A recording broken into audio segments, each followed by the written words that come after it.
Heidi ho family, Nia here. I thought I would just show you guys how to use a Klever wallet. I've just been having a tutu here and I thought I would show you guys.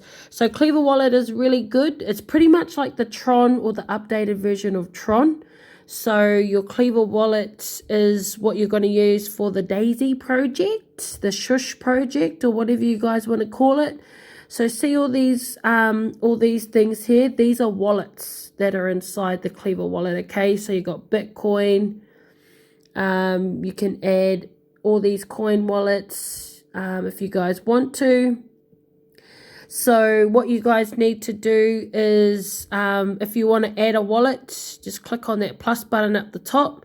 You can either create an account, restore it, or import with private key.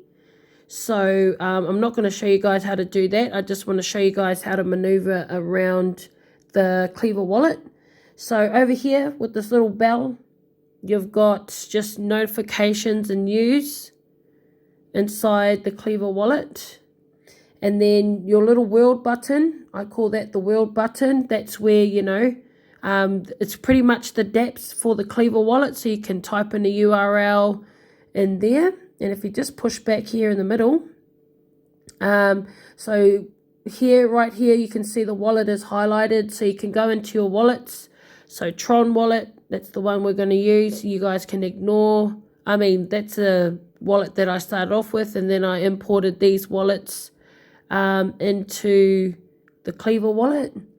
And then you've also got your swap option. You can swap coins, TRX to ETH.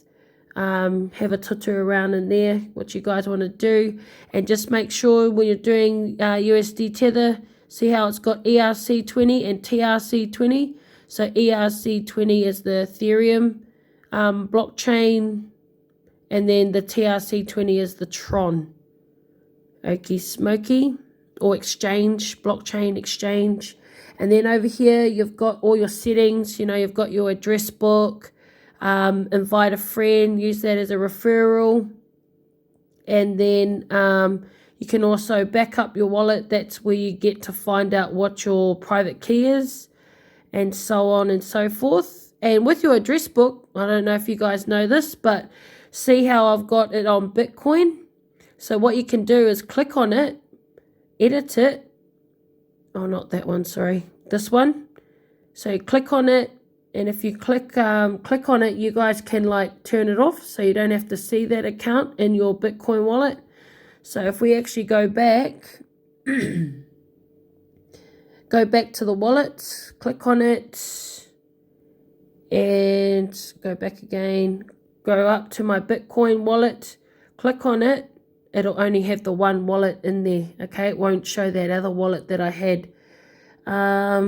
So that's what you guys can do in your address book. Can do it same to the TRX, XRP. It's a pretty not too bad wallet, to be honest. But yeah, just a short video how to maneuver around the Klever wallet, especially if you're going into the Shush Daisy project. That's the wallet that we're going to be using. Have a good day.